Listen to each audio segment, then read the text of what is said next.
TopMedTalk. This piece, Hemodynamics, State of the Science, is chaired by Desiree Chappell, CRNA from Louisville, Kentucky, board member for ACER and TopMedTalk's lead presenter.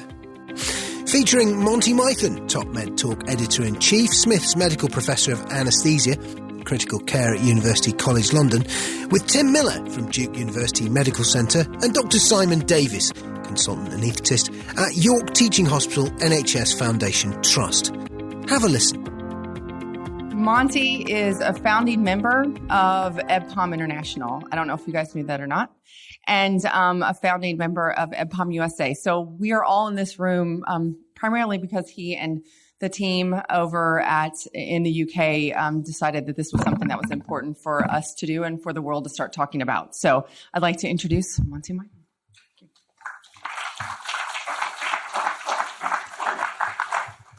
Thanks very much, folks. A couple of little shout-outs. One is that someone's walked off with my dongle for the laptop, which is probably one of my most valued assets here. And in it is a little black thing that allows me to change the slides.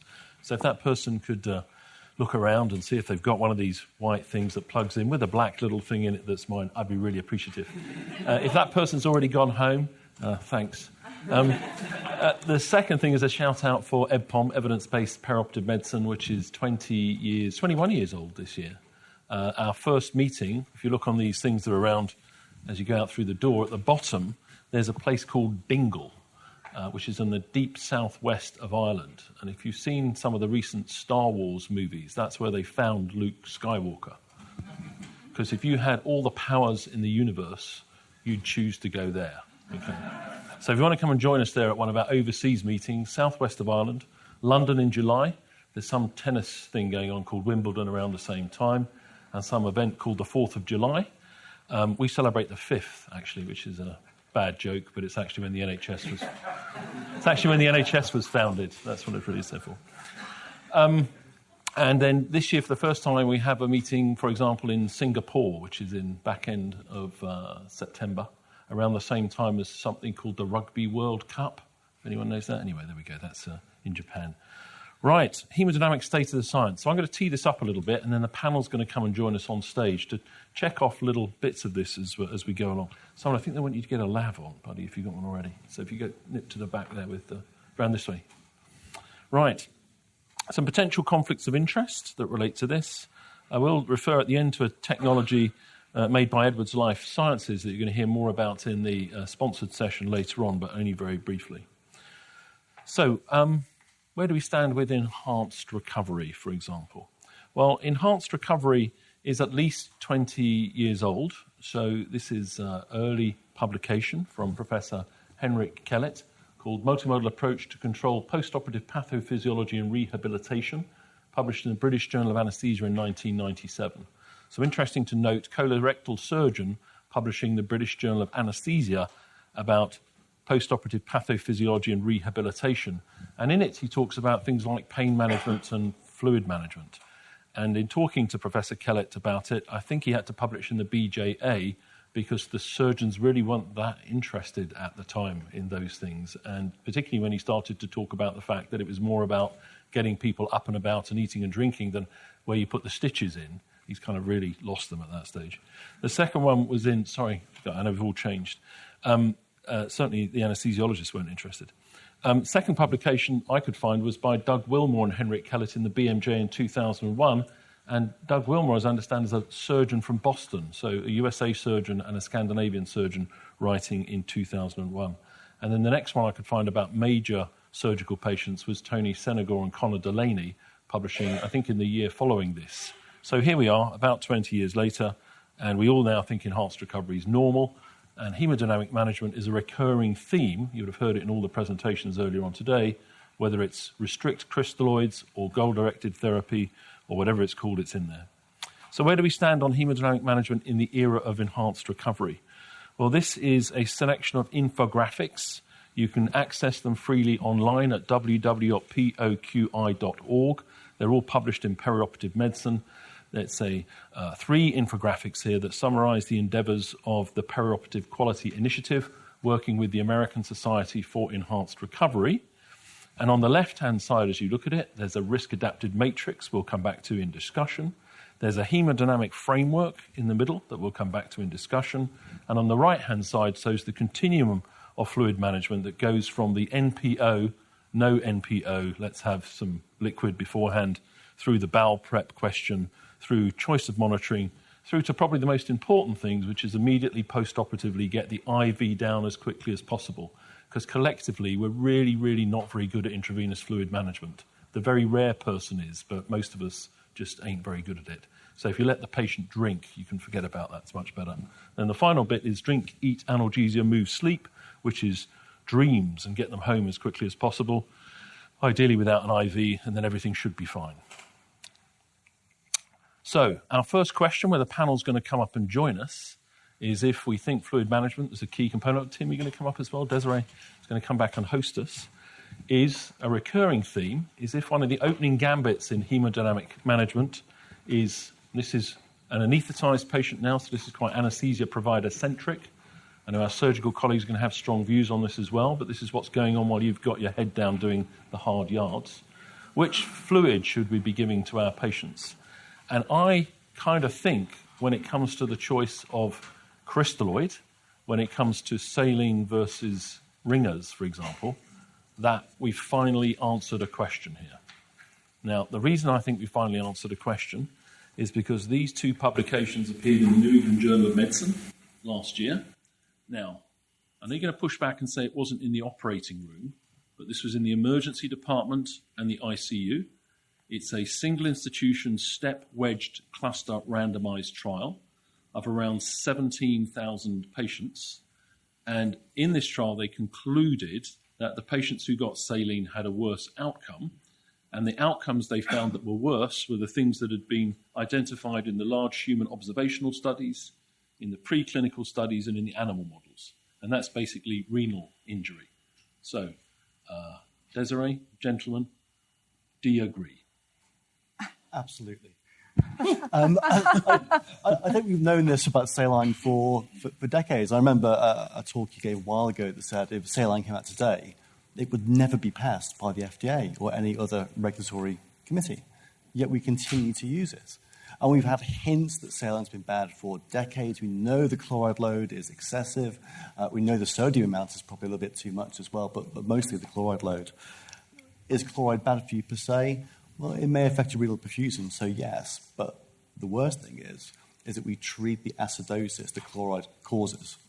And so we get into this cycle. Your basic success is a bit off. It's all due to chloride, so let's give some fluid. And it gets worse. And we give more fluid. And we go round in the spiral, down and down and down. And we haven't had the hard evidence to say to colleagues, look, just stop doing this. But I think this is definitive.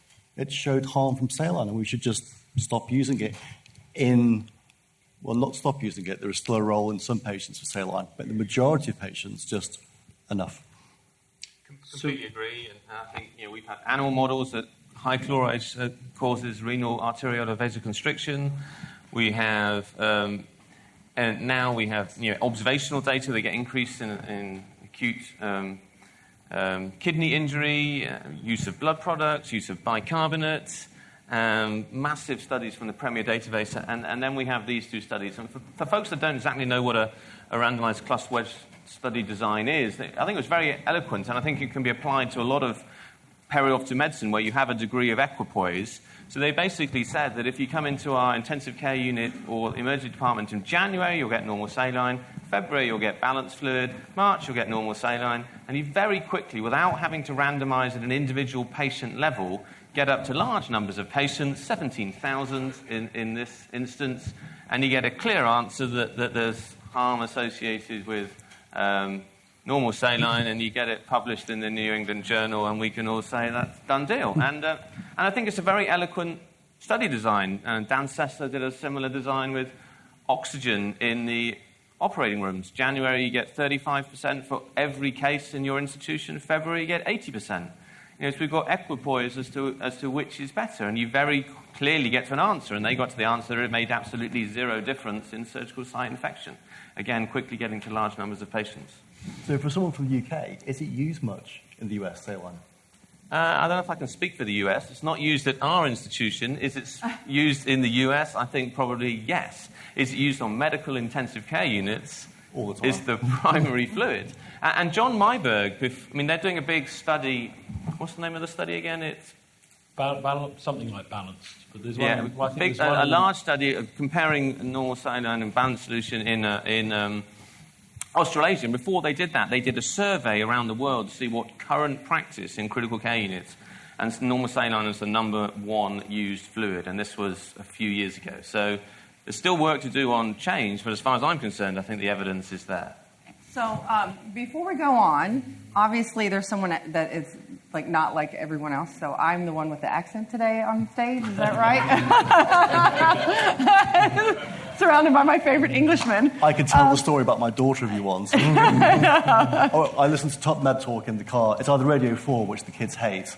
Radio 4 is an old person radio that I like to listen to, or TopMedTalk. And my daughter, who's 11, Sophie, is in love with the voice of Desiree. Oh my God. She thinks it's awesome. Well, thank you. Signed photographs are available. No, they're not. We have the T-shirts, Monty.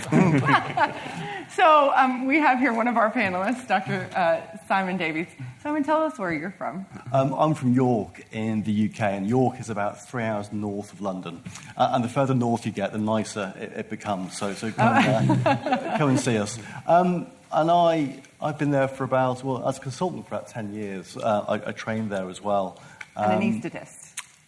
An anaesthetist, yes. I was going to say anesthesiologist to the language barrier. I can speak the language. And we're a medium-sized hospital. We've about 800, 900 beds across 2 sites. I did my training there. Met a guy called Jonathan Wilson, who was one of the sort of founders of optimization, his trial back in the 90s, and he was my mentor and kept me there for, since ever. All right, great. Well, thank you so much for crossing the pond and joining us today. And we all know Tim Miller from the last session from Duke University. That's great. Do you want to continue to? There's a Slido question coming about half normal saline. I presume we'll bundle into that things like D5 half and alternatives. I think here we're talking about your primary starting fluid in a case that you would also turn to for volume resuscitation. But also, do you at times use lower salt solutions? Very much so. I mean, mostly post-op. An average colorectal patient probably comes out maybe 1.5 litres positive from the surgery, but that's enough sodium then to last them for many, many days afterwards. And so in the post-op period, we'll use half saline or D5 saline just to reduce that sodium load. Now, the next question is the colloid crystalloid question. And I'm a lifelong believer in colloids, and my belief is weakening month by month. Your love. My passion is being overwhelmed by evidence, or maybe not. So this has just come out. It's e-published ahead of press. It is a dual centre, I believe, study. Andrea Kurtz, Cleveland Clinic, and a centre in Europe, comparing colloids and crystalloids using a goal-directed approach, and they conclude there's absolutely no difference at all. So no reduction in a composite of serious complications. However, there was also no indication of renal failure or toxicity, even though it was a starch that they gave. There's 2 possible messages there. Starch not causing harm, but didn't do any extra benefit. You've done a similar trial, Simon, in the past. We did a few years ago, and the background to this, because we were proved completely wrong, is we were in the ASA in San Francisco maybe 6-7 years ago, on round table, or the discussion about fluid management in aneurysms, and this aneurysm had 2-3 litres of fluid, and saying, what do you do next? And saying, give more fluid, give more crystalloid. Idiots.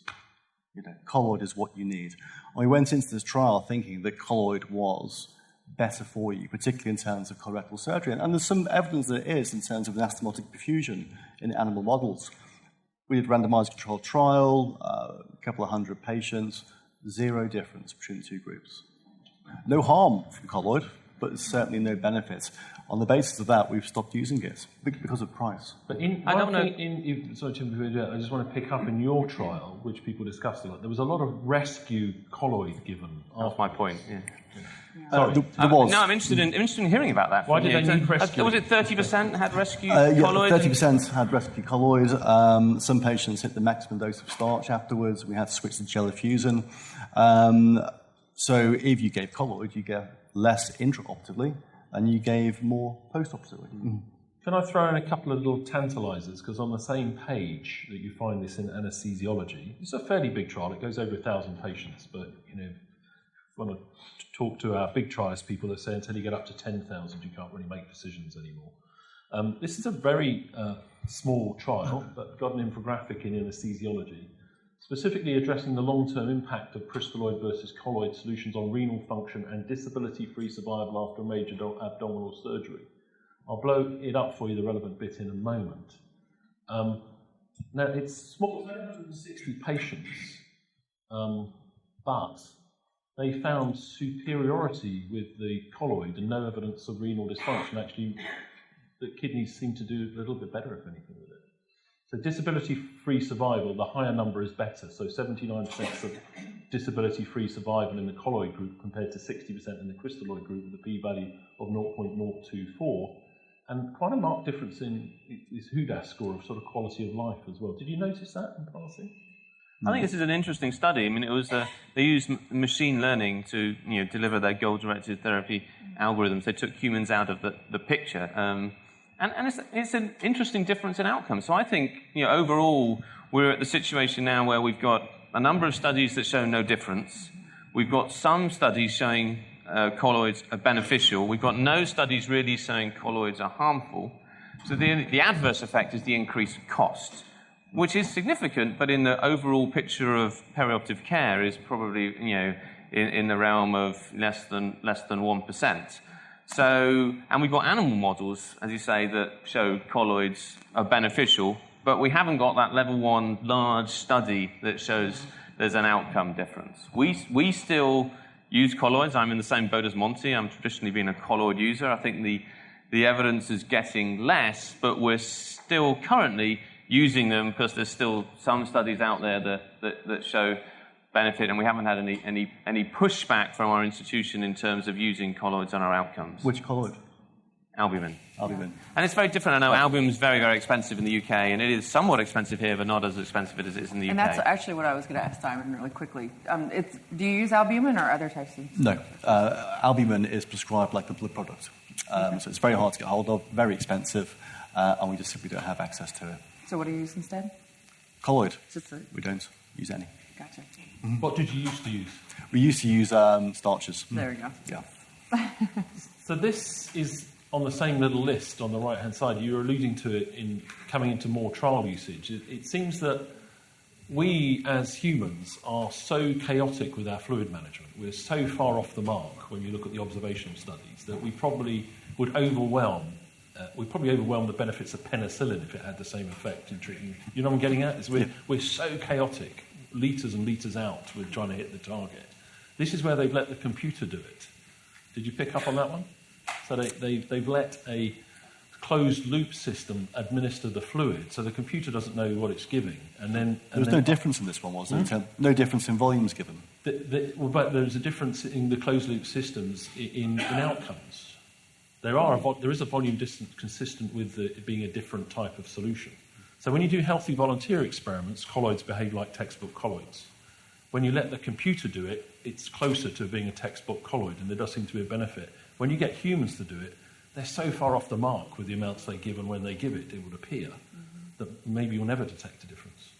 You're involved in an AFM, as it's called, trial, aren't you, Tim? How's that going? Yeah, it's finished. Can you tell us the result?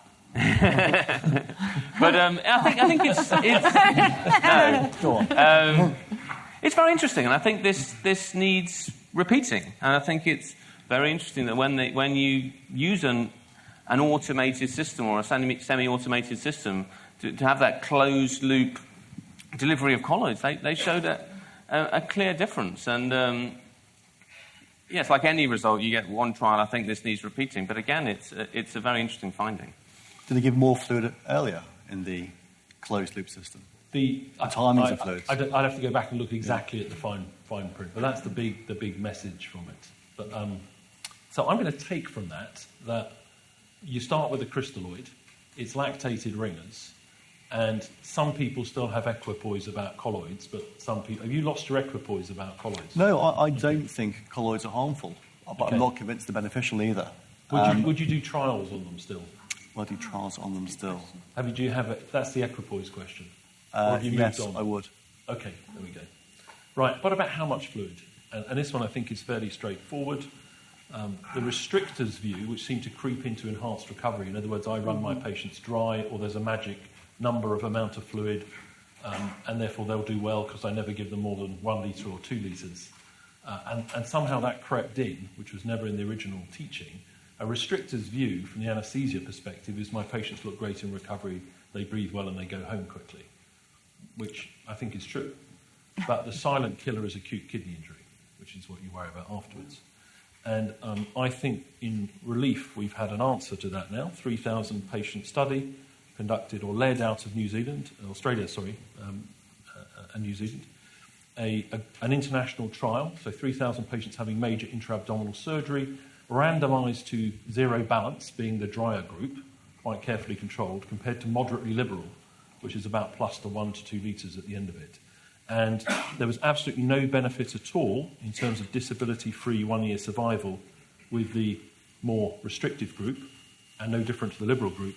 But the more restrictive group, the zero balance, had statistically significantly higher rate of acute kidney injury, and interestingly more infections. And that's what you would predict from this perspective. So I think that we can conclude that fluid restriction is bad in this context. I think this terminology is very important, and I think it's confused this field enormously. The original fluid restriction study was done by Brigitte Brandstrup out of Denmark, and the liberal group had about 7 or 8 litres, and the restricted group had 3 or 4 litres. So that was their original fluid restriction, just avoiding this recipe, 10 mils per kilo, massive amount of fluid. And gradually, as we've gone through enhanced recovery and we've been given more carbohydrate drinks, we've started translating this restrictive 3 or 4 litres into sort of zero balance 1 litre. You know, it's become cooler to give less and less and less. And I think relief has nudged us the other way again, that we were getting too restrictive, we were harming the kidneys. And we're really, if we're 1 to 2 litres positive, 3 to 4 litres of fluid, that's not where the harm is. It was the 7, 8 litres that where the harm was. So I think we just nudged back into the middle and realised that, too restrictive can be bad. But we all agree we should avoid crystalloid colloid fluid excess. So that's a universal. Excess being defined as more than 2 litres positive. Yeah. Or more than 3 litres positive, maybe. Yeah. What do you think, Simon? For most patients. Okay. I think if you're a low-risk patient, you haven't got any advanced monitoring on, which is perfectly reasonable. Your mortality risk is low, less than 1%. To aim for 1 to 2 litres positive at the end of surgery, I think that's a great target. Yeah. For the more complex patients with more complex fluid shifts, with other risk factors that you have to take into account, I think then we individualise the approach using advanced monitoring. I agree, and I think you can do that while still having an overall goal of 1 to 2 litres positive in mind. Absolutely. I think if someone's fluid responsive on a monitor and they're 2 litres positive, you should be saying, well, actually, hang on. Yeah. We'll stop here and have a little think about things. So technology doesn't tell us what to do. It just aids our decision-making by giving us extra knowledge. You still have to have some common sense. Yeah, completely agree. So, Chair Desiree, have we nailed this one? I think we've talked about it a couple times. We moving on? Yeah. Okay, moving on. Right, goal-directed therapy. So someone asked on Slido, what does restriction mean? And I think I've hopefully alluded to that, is in this context, it meant to mean avoidance of fluid excess. We then got to the zero balance question, and now it seems to be +1 to +2 litres at the end of a case is good for almost every patient, as far as we can see. It's not a major problem, including with Dako surgery. So what does this goal-directed thing mean then? Now that means different things to different people, because the goal could be, I want the patient to be 1 to 2 litres positive at the end of the case. It doesn't necessarily automatically mean cardiac output monitoring, advanced hemodynamic monitoring. Whereas in this context here, in the Fedora trial, this is another one of the series of, I think we're up to over 90 trials now, of which many of them are single centre and many of them are small and therefore subject to potential bias. This is a Spanish multi-centre trial, 420 patients. It was actually stopped early, which may be a discussion point that we may not have time for, but statistically significantly improved outcomes in the so-called goal-directed group. Now, if we go back to the title, it's not a goal-directed fluid management trial, it's a goal-directed hemodynamic management trial. So the algorithm included in it addresses both preload in terms of optimization of stroke volume. Then it has a secondary layer which addresses both mean arterial pressure and cardiac index. So it goes volume, flow, pressure, volume, flow, pressure. And about 25% of patients, it appears, had an adequate index after fluid loading, but had an inadequate MAP. And at the threshold of 65, they had vasopressors. 25% of patients started in an infusion form as opposed to a push, which everyone seems to get. And that group had better outcome on multiple fronts: less morbidity, shorter ICU stays, less acute kidney injury, less ARDS, less infections, etc., etc. So, goal-directed hemodynamic management. Do you think a holistic, carefully selected patient, that type of algorithm is state-of-the-art? No. Sorry, no. It comes from the 1980s. We've come round full circle, haven't we? Schumacher's original work and Jonathan Wilson's work in the 90s was optimized flow, optimized pressure. And then, I don't know why, maybe because of change in technology, we moved to the Doppler, we weren't picking arterial lines, we didn't have that information. Goal-directed fluid therapy came around. It sort of changed from hemodynamic to fluid therapy, and we forgot about the pressure. But do you think, my question is, have we moved to goal-directed hemodynamic management? In other words, are we considering all of those variables now? Yes, and it's the right thing to do. Yes. We just forgot about it for a few years. Yeah, so we've got to factor in the pressure, which we'll come to in a second, and the flow, which we'll come to in a second. Yeah, I completely agree. And I think the most important thing is fluids first, then pressure. We don't want to squeeze someone who's dry, but I think that we need to optimize fluids, and we need to appreciate the limitations of conventional monitoring, heart rate and blood volume.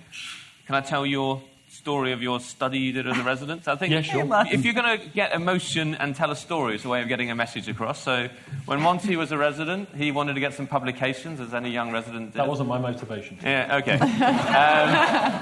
So they put arterial lines and 14-gauge catheters in himself. You can look at his own data, and his colleagues, and bled out 25% of their blood volume. And then they trusted one of their colleagues to give that back without it clotting in the bag. But what happened when they did that is their heart rate and their blood pressure didn't change. But to compound the misery, they also put nasogastric tubes down each other with what's called a gastric tonometer. And what do you think happened to the gastric pH when they bled out 25% of their blood volume? I see someone nodding. It went down significantly. Why is that? Because your body compensates for hypovolemia to shut down your splanchnic circulation, reduce your stroke volume, but maintain your blood pressure. So they were significantly hypovolemic, and the stroke volume would have been down if they were monitoring flow, but it didn't affect their heart rate and blood volume and blood pressure. So the gut was crying out, and that's the benefit of early of goal-directed therapy. You can measure that stroke volume, pick up those episodes of hypovolemia early, and prevent that hypoperfusion that you get from the gut. This is what the Knoblet study showed, wasn't it? Up in Newcastle, equal volumes of fluid given, so one control, one goal-directed fluid. But the thing that changed was with goal-directed fluid management, you gave that fluid early, and they showed reduced inflammatory markers, and the supposition was that you maintained that splanchnic circulation. And the Benez study as well, which was similar, gave the fluid earlier, and reduced lactate, even though overall fluid volumes at the end of the study were the same. Yeah. This is a slide which I showed at EBPOM in London in front of Paul Miles, who's the lead investigator for Relief.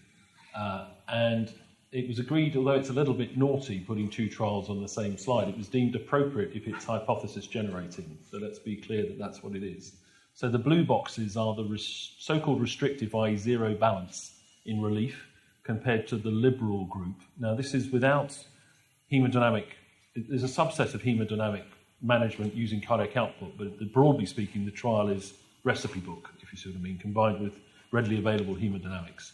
And the liberal group, the AKI rate goes down to about 5%. But in the Fedora trial, which is volume, flow, pressure, with all three targets, it's down to 1.5%. And the patients look, broadly speaking, similar risks, etc.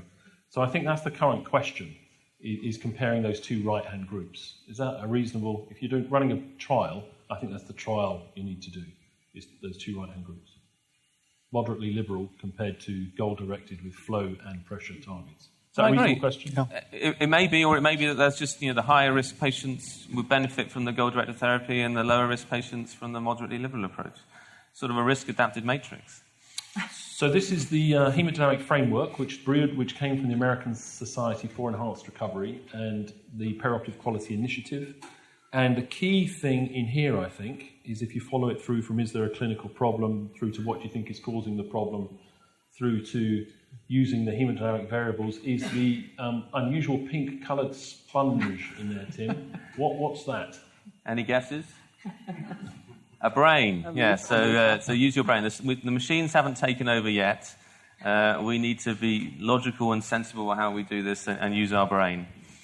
And then the three interventions that are proposed are preload, afterload contractility. So do you need some fluid? Yes, no. Do you need a vasoconstrictor or vasodilator? Do you need an inotrope? Simon, sensible approach? All very sensible. Fill the patient up, if the blood pressure's low, give them a little squeeze.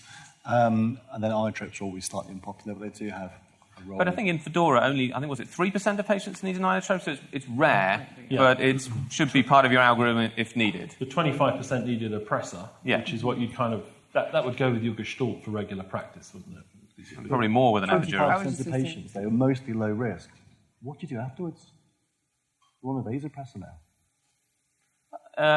We use vasopressors fairly regularly intraoperatively because we run quite a number of epidurals, and generally if we use goal-directed therapy and get the patients nice and full, we can generally find that as the patient wakes up, that vasopressor's fine to come off without them needing it post-operatively. Obviously, in the rare occasions they do, they'd have to go to a higher intensity area, or we'd switch out the epidural for a plain opioid epidural, but most of them we find that we can, as the anaesthesia wears off, we can get that vasopressor off. Yeah, we have issues with, or we've had issues with that in the past, in that people would just wean off the vasopressor. So they maintain the blood pressure throughout surgery, doing the right thing. And they get to recovery and think, well, bugger, there's no HDU bed for this person. What do we do? So we just turn it off. And then Coming they down goes to to our last few minutes, we'll just rattle through these last few points, because Simon, you're going to pick up on this in your post-lunchtime session. But in that, you're going to be talking about technology more than possible relationship between blood pressure and outcomes.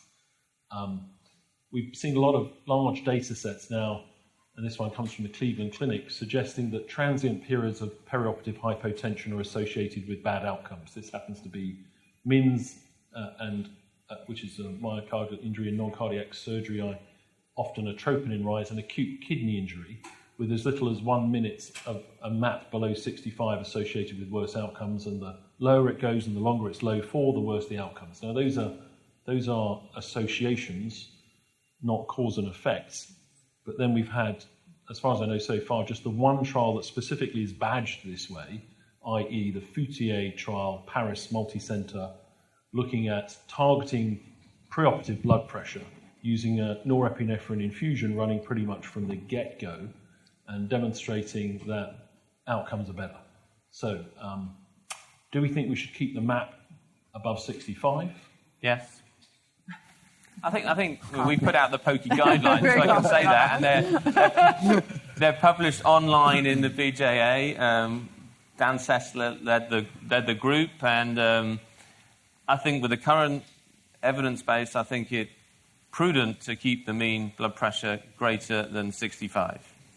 Simon? If your preoperative MAP is greater than 65. If your preoperative MAP is greater than 65. Absolutely agree. And I think we need to measure a preoperative blood pressure and get an accurate baseline. So what about how? The right way. I don't know what that is. I think with the Foutier trial, one of the important things was they were fluid optimized first. Yeah. Okay, I think that's the key. So they all had cardiac output measured. Yep. And they were all given fluid boluses to maximise stroke volume before the norepinephrine infusion was started. So they're not giving... You're not squeezing empty tank. You're not squeezing empty patients, as far as we can tell. And that's hidden in the supplemental appendix of the paper. And I think that's a key message, that there's a real danger of unintended harm. If everyone thinks, we've really got to be much more careful on the blood pressure, we'll start that phenylephrine infusion really early, and really squeeze them. And we won't be, if you're not monitoring it, you can't necessarily tell. I mean, you were saying the other day, I don't know where you got this statistic from, but you can keep the patient's blood pressure normal with vasopressors, and they can be 40% hypovolemic. Yeah, you can certainly, in more controlled animal models, you can demonstrate that beautifully. You can have extensive hemorrhage, and you can make every number you measure go back to be completely perfect when you've got 40% of the blood volume in a bucket. You can make it everything look perfect. As opposed to even the lactate, completely normal. Absolutely. Yeah. There's no clue, and so many people just don't get that you can make it all look beautiful. So volume optimized first, and they gave at least 2 fluid boluses in every patient before they started the norepinephrine. So I think we've done this framework, and I'm going to come to the left-hand panel in closing over there. Tim, we'll give you credit for this. There's a few other names on this paper, but let's ignore them. Talk us through that diagram for a second. Yeah, I think this was a great paper that I wrote, and I think I think you reviewed this paper and said, I think we should add a risk-adapted matrix. And this is the one picture, of course, that everyone puts up from this paper. So I have to credit you with the risk-adapted matrix. But this was our original risk-adapted matrix, suggesting at the time we thought zero balance fluid management was the appropriate thing for the low-risk patients. And as you get into higher either surgical or patient risk, we recommended individualizing that with goal-directed therapy. And in the highest risk group, considering post-op intensive care. And as I'm sure you're probably going to come on to, we have recently, myself and Paul Miles, just published in Anesthesiology, updated this after the results of the RELIEF study. And I think you noticed that, as we were discussing, in all patients aiming appropriately for 1 to 2 liters positive, but in those low-risk patients, not using hemodynamic monitoring, and in the higher-risk patients, again, using hemodynamic monitoring. But the general goal, I think, of not zero balance, but 1 to 2 liters positive in all patients. And do you change your goals as the risk gets higher, both surgical and patient? So for one, we just use maybe SVV.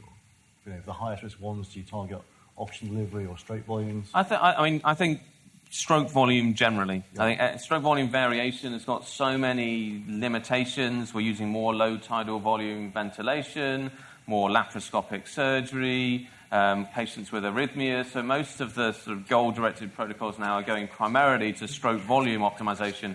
We're perhaps using stroke volume variation as just one of those variables that can give you a little bit more information, but not your primary driver. Let me ask one question, because a lot of people do enhanced recovery here, and they have within their protocols built a lot of fluid, in their pathways have fluid protocols built in that use this matrix.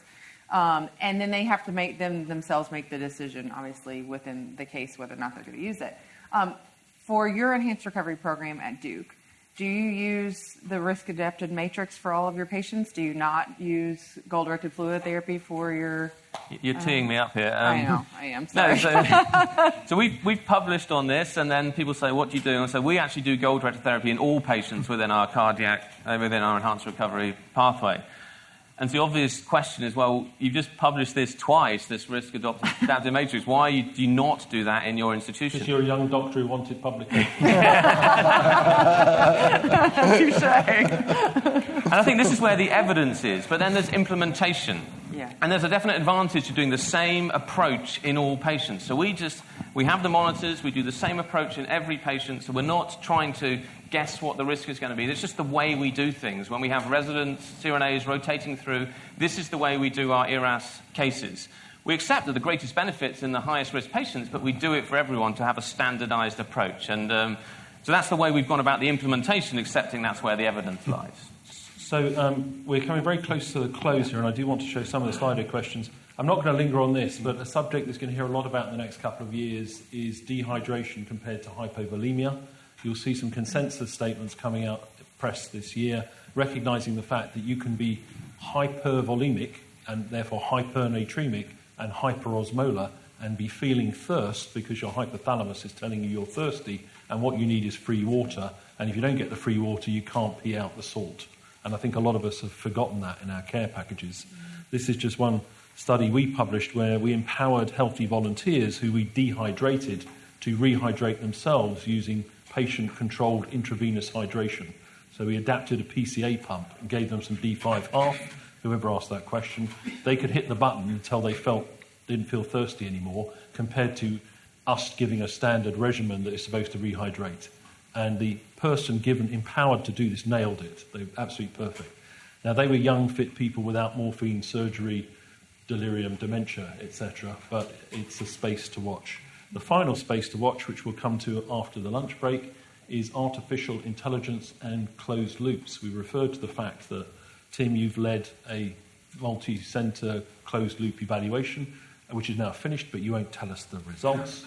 And Simon, you've got extensive experience of HPI, which I think is the only approved artificial intelligence in this space, which is why I've mentioned a product specific here, which is from Edwards Life Sciences, as featured in the Wall Street Journal in an article, The AI Doctor Will See You Now, that generates this number in the top right-hand corner, which is a predictor of hypotension. Is that a reasonable summary about what you're going to tell us about later? Yeah, pretty much. So come with bated breath to hear the truth behind. Can the AI doctor possibly help? Can we predict the future? I think the important thing about closed loops is it's a decision support tool. We're not taking away the role of anyone, it's just giving us decision support, which I think in a busy operating room is going to be the way of the future. You know, it's already adopted by a lot of industries, the airline industry, etc., which we're often compared to. And I think decision support is going to come more and more into the operating room and medicine in general. So we can rattle off a few of these if we can, Desiree. Yeah. Does anyone know any data in cardiac surgery supporting colloids in non-hypoalbuminemic patients? Dan, do you know any? I was just going to say Dan. No, neither do I. You mean the early goal-directed studies that you did used colloids, but they didn't compare the two. There's only one cardiac study that showed jelly fusion was worse, higher incidence of anaphylaxis and a slightly higher rate of AKI as well. There's no large, definitive, pragmatic patient-centered 60 trial. patients, maybe. Hartmann's versus Plasmolite? They're both balanced solutions. Sorry, 1 second. Don't knock my 60 patient. They were about basic science, intermediate outcome variables. But you can speak on them. Tim, So Hartmann's versus Plasmolite? They're both balanced solutions. The anion in Hartmann's is lactate. It's the same as lactated ringers. And the anion in Plasmolite is acetate and a bit of gluconate. They're very, very similar. If you've got liver failure or having a liver transplant, you probably want to avoid the lactate and maybe use Plasmolite. Plasmolite doesn't contain calcium, so you can use it with blood products. But they're both balanced solutions, both superior to normal saline for the majority of patients. You can get a low calcium with too large volumes. Quick fire, last few questions. If you have a low albumin pre-op, does it change your fluid choice? No, I've only got one. Tim? We use albumin anyway, but I think, particularly it's a higher indication for using albumin, particularly if you get a SICU. Does the MAP of 65 guideline apply to acute trauma patients in damage control surgery, or would you decrease it to 55? The trials were all looking at major elective non-cardiac surgery. It doesn't include any trauma patients, so you can't really extrapolate. So in the damage control thing, we're still encouraged to use a crystalloid to resuscitate to the presence of a large pulse, basically. Nothing fancy in the first round, and not even have a MAP target initially. It's a different scenario, and for a short time you probably tolerate a slightly lower pressure. It depends on their preoperative blood pressure as well. But I think your primary aim is to reduce the bleeding in that very early stage. Transthoracic echo? Intraoperatively, not hugely useful. Pre-op point of care, transthoracic echo for fluid management planning. Any experience? No, we don't. Tim, any experience? I think POCUS can be useful generally if you hear a murmur or if you want to have a quick look at the heart preoperatively. In terms of fluid planning, not sure so much got a role. So Dan, again, have you considered using urinary biomarkers for kidney stress to trigger GDFT in high-risk patients? Now, we've done a few interviews with John Kellum on TopMedTalk about this. If you want to know more about what is commercially known as nephrocheck, I can't remember the real scientific term for it, but IGF-7 IGF-7 and something else that Dean Dan can't remember at the moment. But so clever stuff that's in, and it tells you about kidney stress. It sounds very interesting, very potentially exciting. Have you had any experience yet? No experience, but I read your paper on it, which I think was very exciting. You've almost eliminated AKI from cardiac using it. So, I think it's quite exciting. Read the papers, met the rep, interesting area, needs more studies. Would you use it? Yeah. Potentially in high-risk Why not? patients. We talked about doing it in our liver transplant patients, which have a huge rate of AKI. So, last question. What inotrope would you start with? Not dopamine at 5 exclamation mark. Actually, my prejudice is we might see dopamine creep back into practice. For those of us who grew up with renal dopamine, it might be back, but we'll call it different, something different. We won't call it renal dopamine. We'll say, whole body dopamine. That's the one. I lament the demise of dopexamine because that was brilliant. But probably dobutamine as a first line. As your inotrope, yeah. Tim? In reality, if we start off with giving a little bit of ephedrine, and then, I think dopamine really went out of favour because of the renal stuff, but if you just want a little bit of pep up and a little bit of beta, it's something you can give peripheral. It's not a bad choice. So my tip is I think we'll see a renaissance. I've got no skin in that game at all, but I think perhaps that baby went out with the bath water, but we'll see what happens. Desiree, back to you, man. Yes, all right. Well, thank you again for joining us. We are going to be breaking for lunch now, and we'll see you soon.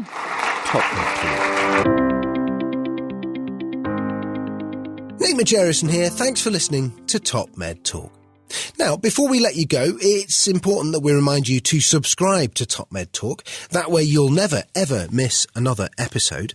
Also, if we could encourage you to join us on social media, Twitter, Facebook, LinkedIn, YouTube, pretty much every single social media platform, we're there. Join us. And finally, check out TopMedTalk.com. If you go to our website, you can subscribe to email updates. That way we can always tell you where we're going to be, what we're going to be doing, and how you can join us. TopMedTalk.com, and click on the section marked email updates. Finally, Top Med Talk is proud to act as the broadcasting arm of EBPOM, Evidence-Based Perioperative Medicine. We'd love you to find out more about them as well. ebpom.org is their website. That's ebpom.org. And if you go to ebpom.org/meetings, you can find out about some of the wonderful meetings that we attend and cover across the year here on Top Med Talk. That's ebpom.org/meetings.